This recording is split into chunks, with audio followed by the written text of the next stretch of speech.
तलाशी का पर्यवेक्षण कर रहे थे, लेकिन वह और उसके आदमी चावल के ढेरों को उलटने पलटने, आमों के ढेरों और भाप से भरे सूप के बर्तनों में खोजबीन करने से थक गए थे और उन्होंने टोकरियां और कढ़ाइयां बांस की हांडियां पर लटकाकर और कुलियों द्वारा ढोई जाती हुई घर के अंदर बाहर आने जाने दी।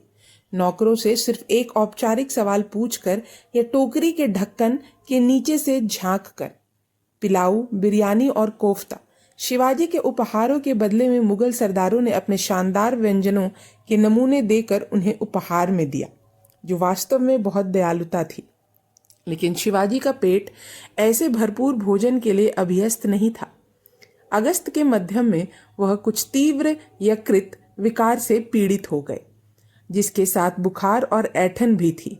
मुगल संतरी उसे करहाते हुए सुन रहे थे, क्योंकि वह प्रलाप में करवटें बदल रहा था।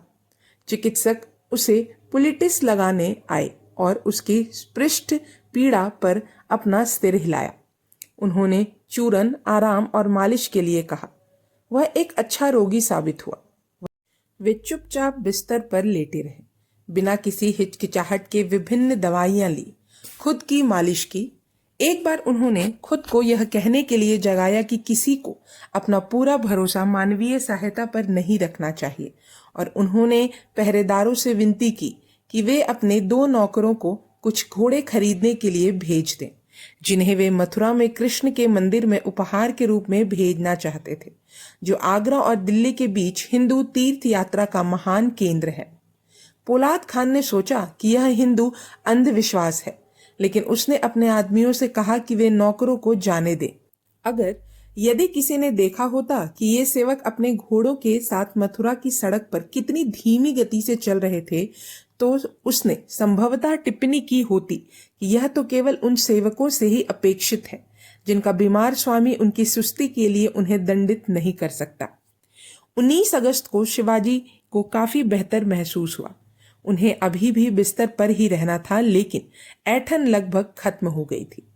उन्हें याद आया कि मुगल शिष्टाचार के अनुसार बीमारी से ठीक होने पर किसी को अपने दोस्तों को उपहार भेजना चाहिए। इसलिए उन्होंने घोषणा की कि वे दरबार के एक अधिकारी को फलों की 2 टोकरियां भेंट कर रहे हैं। पुलिस प्रमुख ने कोई आपत्ति नहीं जताई, और जब टोकरियां अपने बांस के डंडों पर झूलती हुई घर से बाहर आई, तो द्वार पर खड़े संतरियों ने ना तो टोकरियों की जांच की और ना ही द्वारपालों की तलाशी ली। जैसे ही कूली नजरों से ओझल हुए, उन्होंने अपनी टोकरियां नीचे रख दी। एक टोकरी से शिवाजी निकले और दूसरे से उनके बेटे संभाजी। कूलियों ने अपने मोटे कपड़े के लबादे उतार फेंके। वे 2 मराठा अधिकारी थे जो शिवाजी के साथ नौकरों के वेश में रुके थे। जब उन्होंने अपने अन्य अनुचरों को घर भेज दिया था, एक अन्य अधिकारी ने ही ऐसा ही किया था। उसका नाम हीरा था। जब शिवाजी टोकरी में जयपुर हाउस से बाहर निकले, तो हीरा शिवाजी के बिस्तर पर लेट गया। उसने शिवाजी के कपड़े और उनके मोतियों की माला पहन रखी थी। उसने कंबल को अपनी गर्दन तक खींच रहा और अपना चेहरा दीवार की ओर कर लिया, जैसे कि बुखार ने उसे जकड़ लिया हो। वापस लौटा, लेकिन एक हाथ कंबल के बाहर था और उस पर शिवाजी का कंगन और एक उंगली पर शिवाजी की अंगूठी साफ दिखाई दे रही थी। वैद्य का सहायक, एक युवा लड़का जो रोजाना शिवाजी की ऐंठन के लिए मालिश करने आता था, शिवाजी ने उसे रिश्वत देकर या अपने आकर्षण के प्रयोग से जीत लिया होगा। बिस्तर के पास बैठ गया और हीरा की मालिश करने लगा। दोपहर के समय पहरेदारों ने देखा कि घर में बहुत शांति है और वे अंदर गए, लेकिन जैसा कि उन्होंने स्वाभाविक रूप से सोचा था, शिवाजी एक बार फिर बुखार से पीड़ित होकर पड़े थे। बुदबुदाते हुए, माफी मांगते हुए वे वापस चले गए। दोपहर में हीरा शिवाजी के बिस्तर से उठे, अपने कपड़े पहने और युवा मालिश करने वाले के साथ सामने के दरवाजे से बाहर निकल गए। उन्होंने पहरेदारों को बताया कि शिवाजी ने उन्हें बाजार से कुछ खरीदने के लिए भेजा है, दवाइयां और आराम देने वाले मलहम। उनके साथ चिकित्सक के सहायक को देखकर पहरेदारों ने सोचा कि वह कोई नुस्खा बनाने के लिए सामान लेने जा रहे हैं। उन्होंने शिवाजी के स्वास्थ्य के बारे में पूछा। हीरा ने अपना सिर हिलाया। उन्हें फिर से बहुत बुरा लगा है। उन्हें परेशान ना करें। कृपया जितना हो सके उतना कम शोर करें।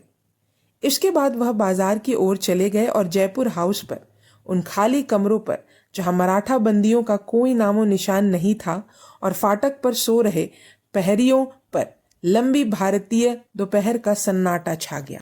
पुलिस प्रमुख पोलाद खान, जो अब शिवाजी की सुरक्षा की निगरानी के लिए पूरे दिन व्यक्तिगत रूप से उपस्थित रहना आवश्यक नहीं समझते थे, उन्हें हमेशा ऐसी असाधारण सावधानियां अनावश्यक लगती होंगी, अपने घर चले गए थे और आराम करना चाहते थे। उनकी उपस्थिति के बिना जयपुर हाउस के प्रहरी अनुशासन में ढीली आ गई थी। भारतीय अगस्त की धूसर बेदम धूल भरी शाम तक वे शाम तक नहीं उठे थे। कुछ समय बाद उन्हें उस घर में अजीब सी शांति का एहसास हुआ जिसकी वे रखवाली कर रहे थे। कोई बदचाप नहीं थी, कोई आवाज नहीं थी। शाम ढलने के साथ ही कोई दिया नहीं चला। एक भयानक संदेह और भी भयानक निश्चय में बदल गया जब घर की तलाशी लेने पर पता चला कि असहाय कैदी को उठा लिया गया है। सैनिक अपनी कहानी लेकर पोलाद खान के पास भागे। वह जल्दी से महल में गया और सम्राट के सामने खुद को फेंक दिया। जादू टोना, उसने हकलाते हुए कहा। जादू टोना? वह गायब हो गया है। चाहे वह हवा में उड़ गया हो या धरती में गायब हो गया, हमें नहीं पता। एक अन्य विवरण के अनुसार यह राम सिंह था जिसे औरंगजेब ने, जैसा कि याद होगा, शिवाजी की सुरक्षा की जिम्मेदारी सौंपी थी, जिसने बादशाह को यह खबर दी। उसने एक निजी मुलाकात की भीख मांगी। बादशाह के सामने पेश होकर उसने एक निजी मुलाकात की, गहरा प्रणाम किया, फिर हाथ जोड़कर वह चुप हो गया।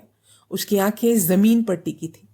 औरंगजेब उसके रवैये से हैरान था क्योंकि राम सिंह अपने अच्छे स्वभाव और उच्च मनोबल के कारण दरबार में पसंदीदा था। उसने उससे सवाल किए। आखिरकार धीमी आवाज में राम सिंह ने शिवाजी के भागने की बात स्वीकार की। वह एक भयानक सन्नाटा छा गया। औरंगजेब ने अपना हाथ अपने सिर पर रखा, अपनी हथेली माथे पर रखी और बहुत देर तक बिना हिले डुले रहा। उसके चेहरे पर भाव समझ से परे थे।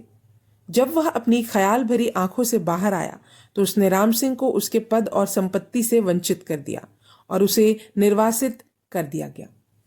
उसके और उसके जल्लाद के अलावा कोई भी उसकी नाराजगी को पूरी तरह से नहीं समझ सकता था। एक महत्वपूर्ण राजनीतिक कैदी को खोना न केवल परेशान करने वाला था, बल्कि उसने 1 घंटे पहले ही तय कर लिया था कि बीमारी हो या ना हो, शिवाजी के लिए बेहतर यही होगा कि वे रास्ते से हट जाए, और उसी रात गुप्त रूप से उसकी हत्या का आदेश दे दिया था। इस बीच शिवाजी अपने बेटे और साथियों के साथ शहर के पश्चिमी द्वार से गुजर चुके थे और बिना किसी से पूछे नाव में बैठकर नदी पार कर चुके थे। जब वे दूर के तट पर पहुंचे तो शिवाजी ने मुट्ठी भर पैसे निकाले और नाविक को देते हुए कहा कि जाकर बादशाह को बता दें कि उसने शिवाजी और उनके बेटे को यमुना पार करा दिया है। यह कोई बेशर्मी नहीं थी। शिवाजी इस बात का प्रचार करने के लिए उत्सुक थे कि वे पश्चिम की ओर यात्रा कर रहे हैं। इसका मतलब आगे देखा जाएगा।